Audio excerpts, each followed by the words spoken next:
అందరికీ నమస్కారం అండి.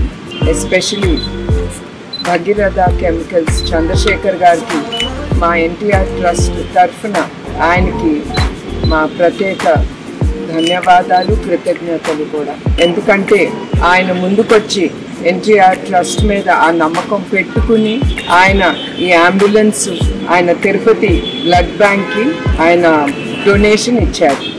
సో మా ట్రస్ట్ తరఫున నేను ఒకటే అడిగేది, ప్రతి ఒక్కళ్ళు ముందుకొచ్చి సేవాభావంతో మీరు డొనేషన్లు ఇచ్చి ఒకటి ట్రస్ట్కే కాదు మన సొసైటీకి, మన ప్రజలకి ఇట్లాంటి అవసరమైనవి అన్నీ మీరు అందిస్తే, దాతలు ముందుకొస్తే ఇట్లాంటి ట్రస్ట్ కానీ వేరే ఇన్స్టిట్యూషన్స్ కానీ తప్పకుండా ప్రజలకి సేవ చేసే కార్యక్రమాలు చేయబడతాయి. సో మరొక్కసారి భగీరథ కెమికల్స్ చంద్రశేఖర్ గారికి నా ట్రస్ట్ తరఫున ప్రత్యేక ధన్యవాదాలు, కృతజ్ఞతలు.